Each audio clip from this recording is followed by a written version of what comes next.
esteja bem.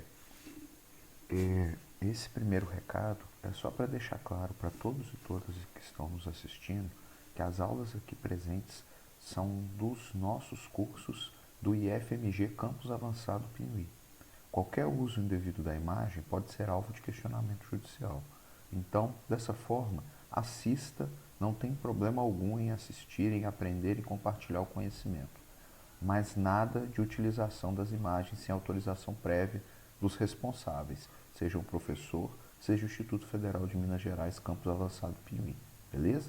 A gente se vê ao longo desse curso e espero que seja proveitoso para todo mundo. Olá, saudações a todos e todas, dando continuidade à nossa disciplina. A matéria dessa semana é o Plano Nacional de Meio Ambiente, o PNMA, o Sistema Nacional de Meio Ambiente, SISNAMA, sua estrutura política administrativa e os seus instrumentos. Lembrando que essa é apenas uma de mais aulas que nós vamos falar sobre o PNMA. Ao longo dessa aula eu vou explicar para vocês do que se trata e como vai se dar. Então, a Política Nacional do Meio Ambiente, né, ela é a lei 6938 de 81, né? Ela é a base dessa aula, então nós vamos começar a falar sobre ela e vamos aprofundar nas outras próximas que nós vamos fazer sobre essa matéria, né? Então a gente tem que isso se baseia também no artigo 225 da Constituição Federal, né, e os seus incisos, parágrafos. Então a gente vai tratar agora da Política Nacional do Meio Ambiente, o PNMA, que para nós é de extrema importância, certo? Então vamos lá.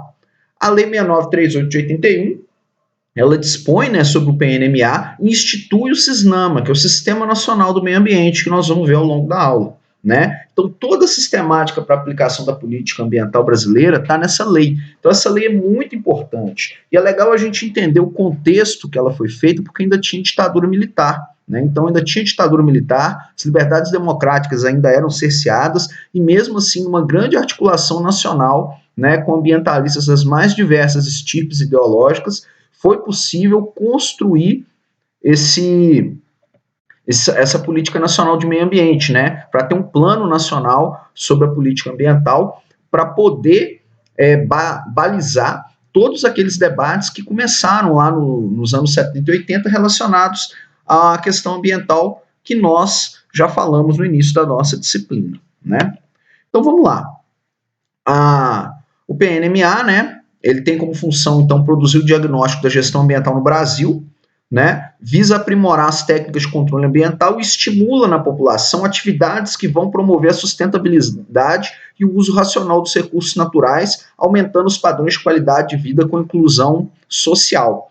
Essa é a função do PNMA, da Política Nacional de Meio Ambiente. E é importante a gente destacar que quando surge, né, nos anos 80, o nosso PNMA, ele ainda é anterior, por exemplo, à definição de sustentabilidade que a gente usa hoje, que é de 87 e 88 do relatório Butler.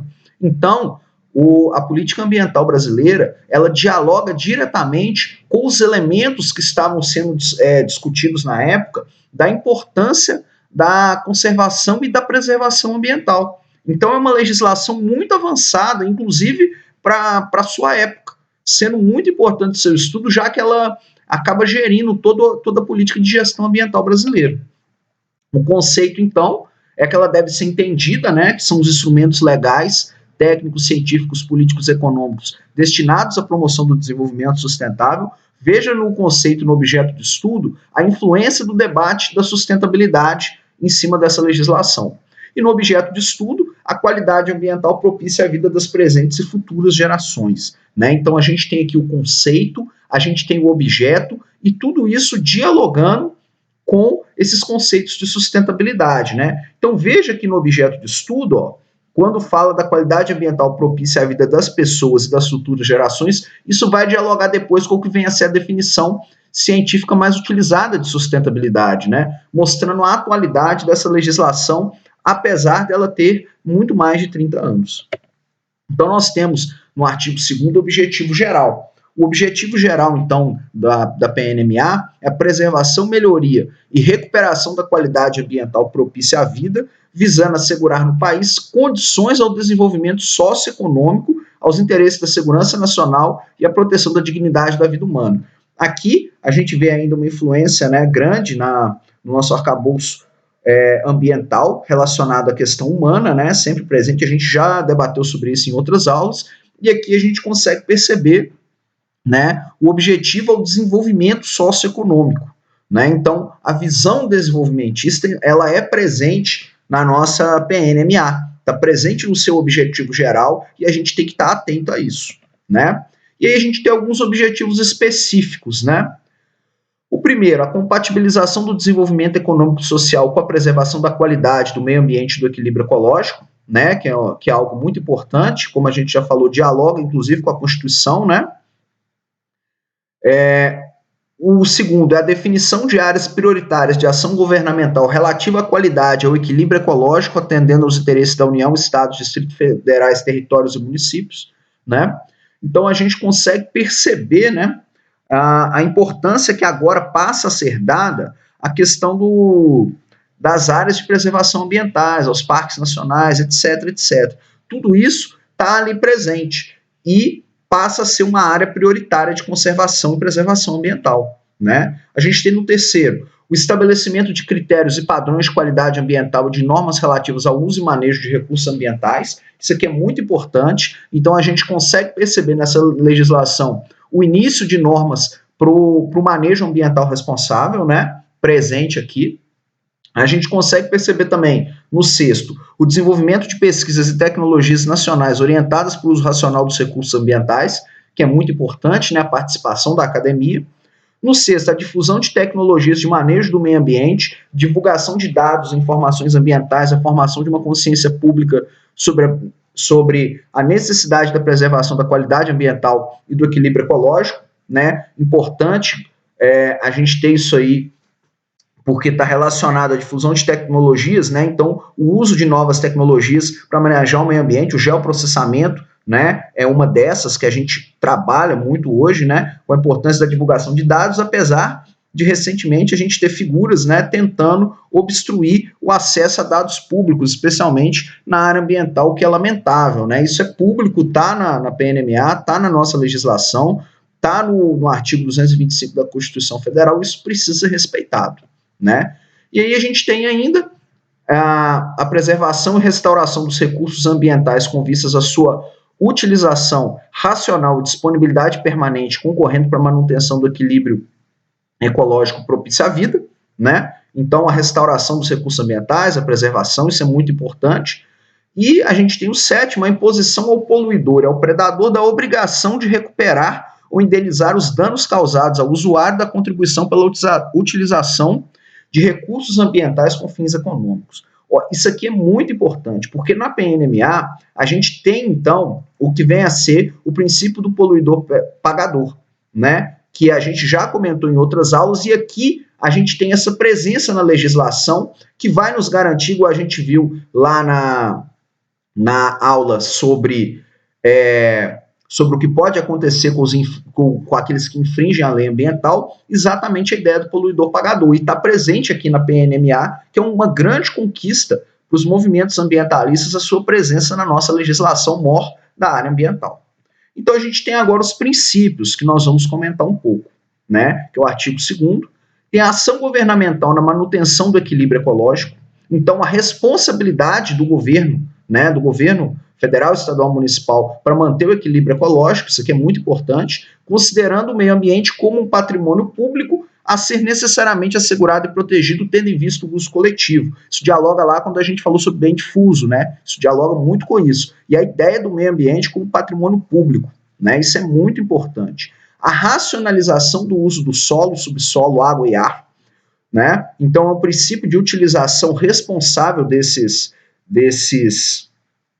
elementos, o planejamento e fiscalização do uso dos recursos ambientais. Então, isso aqui é muito importante, porque mostra o poder de polícia para fiscalização e planejamento desses recursos de maneira responsável, a proteção dos ecossistemas com preservação de áreas representativas. Então, os ecossistemas passam a ser vistos dentro do princípio de preservação, né, que é muito importante. A gente tem o controle e zoneamento das atividades potencial ou efetivamente poluidoras. A gente vai estudar em zoneamento com mais calma, daqui a pouco eu vou falar sobre isso. A gente tem o incentivo aos estudos e à pesquisa de tecnologias orientadas para o uso racional e a proteção dos recursos ambientais. Isso é muito importante, que é o que garante na lei o incentivo a pesquisas e tecnologias nessa área da conservação ambiental. O acompanhamento do estado da qualidade ambiental, que é o acompanhamento de como está aquele bioma, de como está aquela região. A recuperação das áreas degradadas, que é muito importante. Eu, inclusive, leciono uma disciplina sobre isso, que inclusive, eu sugiro que todos façam, né, porque dialoga diretamente com os princípios do PNMA. A proteção de áreas ameaçadas de degradação, né, que isso é muito importante, e a educação ambiental, né, em todos os níveis de ensino, inclusive a educação da comunidade, objetivando capacitá-la para participação ativa na defesa do meio ambiente, né. A educação ambiental eu acabo trabalhando mais na disciplina obrigatória, introdução à engenharia ambiental, né, básica, introdução à engenharia ambiental básica, que eu trabalho com a parte de educação ambiental, é uma das temáticas da nossa disciplina. Então, aqui na nossa disciplina de legislação ambiental, a gente não vai trabalhar especificamente com educação ambiental.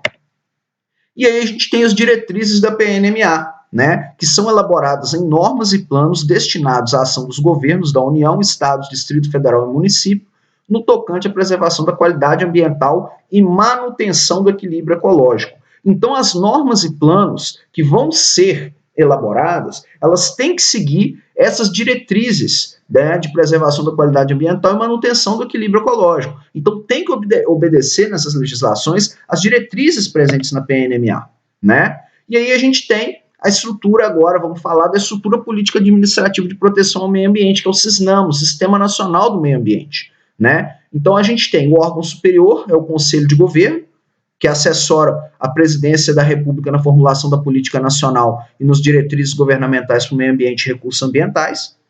Como órgão consultivo e deliberativo, a gente tem o CONAMA, né, que aí tem também os conselhos estaduais e conselhos municipais, que é o Conselho Nacional de Meio Ambiente, né, e sua função é assessorar, estudar, propor, né, ao Conselho de Governo diretrizes de políticas governamentais para o meio ambiente e os recursos naturais a deliberar no âmbito de suas competências, sobre normas e padrões compatíveis com o meio ambiente ecologicamente equilibrado e essencial à sadia qualidade de vida. É claro que o ideal seria que o CONAMA e todos os conselhos de meio ambiente fossem deliberativos, né? Infelizmente, em sua maioria, são todos consultivos. Isso é uma disputa, né, que precisa ser feita dentro desses espaços, né, para que a gente consiga ganhar esse debate e transformar esses conselhos em órgãos efetivamente deliberativos. A gente tem também, como órgão central, a antiga Secretaria de Meio Ambiente da Presidência da República, hoje Ministério do Meio Ambiente. É importante a gente lembrar que a lei foi escrita em 81, anterior, por exemplo, à existência do Ministério do Meio Ambiente, que vai surgir só no fim dos anos 80 e início dos anos 90, especialmente ali naquele intervalo 89 e 90. Né? Aí surge ali, né? E a finalidade desse órgão central é planejar, coordenar, supervisionar como órgão federal a política nacional, as diretrizes governamentais fixadas para o meio ambiente. É o papel do Ministério do Meio Ambiente, apesar dele andar bem enfraquecido no governo Bolsonaro, né? Infelizmente com falta de política, de ação ambiental, né? Se transformando praticamente num território que os ruralistas utilizam ao seu bel prazer, né? Tem sido lamentável a atuação nesses últimos tempos, né? Esperamos que isso mude no futuro próximo. A gente tem como órgão executor o IBAMA, né, que busca executar e fazer executar como órgão federal a política e diretrizes governamentais fixadas para o meio ambiente. Então o IBAMA vai executar, vai fiscalizar, né, a execução, né, das diretrizes relacionadas ao meio ambiente. A gente tem ainda os órgãos seccionais, o exemplo que eu trouxe aqui é a Secretaria Estadual de Meio Ambiente e Desenvolvimento, a SEMAD, né, que é responsável pela execução de programas, projetos e controle de fiscalização de atividades capazes de provocar a degradação ambiental. E os órgãos locais são os órgãos municipais, as secretarias municipais de meio ambiente, onde tem, né, que infelizmente não são todos os municípios que têm esse avanço de ter uma secretaria municipal de meio ambiente, né, que são esses órgãos que fazem o controle e fiscalização das atividades nas suas jurisdições. Então, tudo isso está presente no SISNAMA, né, que é essa aqui que é a nossa estrutura política administrativa da proteção do meio ambiente. Isso é muito importante. E aí, a partir de 2007, foi criado o Instituto Chico Mendes de Conservação da Biodiversidade, que executa as ações da Política Nacional de Unidades de Conservação da Natureza. Então, aqui, ó, onde tinha o órgão executor, o IBAMA, passa a ter o IBAMA e o Instituto Chico Mendes de Conservação e Biodiversidade, né, que é muito importante. Então, qual que é, em resumo, a estrutura política administrativa de proteção do meio ambiente? O Conselho do Governo, e depois a gente tem o CONAMA, né, que propõe, delibera, que é consultivo e recursal. A gente tem o Ministério do Meio Ambiente, né, a antiga SEMA, hoje o Ministério, e tem o IBAMA, né, junto com o Instituto Chico Mendes de Unidade de Conservação, né? É isso que a gente tem como a estrutura política administrativa de proteção ao meio ambiente. E, pegando aqui o CISNAMA, né, a gente pegando com mais detalhes, a gente tem os conselhos e órgãos executores, que se divide a nível federal no CONAMA, né, que é consultivo, pode ser deliberativo e recursal, né, da União, tem o IBAMA, o Instituto Chico Mendes, como órgão executor, e aí a gente tem o Conselho Estadual de Meio Ambiente, né, que está no Estado, que é consultivo também, né, e aí a gente tem a Secretaria de Meio Ambiente do Estado, que executa, é o órgão executor da política administrativa de proteção ao meio ambiente nos estados. A gente tem o CODEMA, né, nos municípios, né, que infelizmente, em sua maioria, também são apenas consultivos, e a gente tem como órgão executor as secretarias de meio ambiente do município, onde tem secretarias de meio ambiente. Infelizmente, como eu disse também, a maior parte dos municípios ainda não acordou para a importância do debate ambiental, né? É uma grande dificuldade que a gente tem. E aqui cabe algumas observações. A primeira, os estados, nas esferas de suas competências de jurisdições, elaboram normas supletivas e complementares e padrões relacionados com o meio ambiente, observados o que forem estabelecidos pelo CONAMA. Então, o que vem no CONAMA vai, então, subsidiar as normas que vão ser feitas pelos estados, né? Então, não pode criar uma norma que esteja em desacordo com o que está estabelecido ou aprovado no CONAMA, né? Isso é uma observação importante. O segundo é o seguinte: os municípios, observadas as normas e padrões federais e estaduais, também podem elaborar normas mencionadas no parágrafo anterior. A política municipal de meio ambiente, por exemplo, que a maior parte dos municípios não possui, que tem que estar em acordo com o CONAMA. Isso é muito importante de ser criado. Essa política nacional de meio ambiente é fundamental para a preservação do meio ambiente a nível local, né? Já que existem, por exemplo, parques municipais de meio ambiente, né? Só para dar um exemplo. Outra observação, que os órgãos central, setorial, seccional e local devem fornecer resultados das análises efetuadas e sua fundamentação quando solicitados por pessoa legitimamente interessada, ou seja, os resultados das análises técnicas que são feitas para liberação, inclusive, de licenciamento, entre outras coisas, isso é público. E quem tiver interesse tem direito a ter acesso a essas análises, os resultados, como isso tudo foi feito. É público. Tudo relacionado ao meio ambiente é público. Nós temos que estar atentos a isso e estar presente na nossa PNMA. E de acordo com a legislação em vigor, o Poder Executivo é autorizado a criar uma fundação de apoio técnico-científico às atividades das secretarias de meio ambiente, né? Coisa que, infelizmente, nem sempre acontece, né? É muito importante essas fundações para o apoio, né? Já que muitas vezes no corpo técnico das próprias secretarias não tem gente suficientemente gabaritada para exercer todas as necessidades que tem, como, por exemplo, emitir laudas, e outros pareceres necessários para o funcionamento das secretarias. E aí a gente vai para os instrumentos do PNMA. O primeiro é o estabelecimento de padrões de qualidade ambiental, norma baixada pelo CONAMA. Isso nós vamos ter uma aula sobre isso, vai ser a próxima. O segundo é o zoneamento ambiental, que nós também vamos falar sobre isso. Depois tem uma avaliação de impacto ambiental. Depois o licenciamento e a revisão. Esses dois eles são abordados na disciplina Introdução à Engenharia Ambiental Básica, então eu não vou abordá-las nessa disciplina de legislação ambiental, e os demais nós vamos abordar também, né? Incentivos à produção e instalação de equipamentos e a criação e absorção de tecnologia, e os demais que nós temos, né? A criação de espaços territoriais protegidos pelo poder público federal, estadual, municipal, né? Como as áreas de preservação, isso é muito importante, né? O Sistema Nacional de Informações sobre o Meio Ambiente, para todos terem acesso, né, com dados. O Cadastro Técnico Federal de Atividades e Instrumento de Defesa Ambiental, né, são outros instrumentos importantes da nossa Política Nacional de Meio Ambiente, as penalidades disciplinares ou compensatórias ao não cumprimento das medidas necessárias à preservação ou correção, que está presente no PNMA, e, para a gente concluir, a gente tem a instituição do relatório de qualidade do meio ambiente, que é divulgado anualmente pelo IBAMA, né? O IBAMA divulga isso todo ano. A garantia de prestação de informações relativas ao meio ambiente, obrigando o poder público a produzir, se não tiver. Então, as informações relativas à questão ambiental, o poder público deve apresentar esses resultados, deve divulgar para a população. A gente tem o Cadastro Técnico Federal de Atividades Potencialmente Poluidoras ou Utilizadoras de Recurso Ambiental. E, por último, instrumentos econômicos como concessão, servidão, seguro ambiental e outros que a gente vai abordar ao longo da nossa disciplina. Beleza? Da nossa disciplina não, ao longo do que resta da nossa disciplina, levando em conta que agora as próximas aulas vão ser relacionadas a partes da nossa Política Nacional de Meio Ambiente, que é fundamental da gente compreender, né, quando a gente pensa em legislação ambiental. Beleza? Então é isso. Tchau, tchau. Até a próxima aula. Muito obrigado.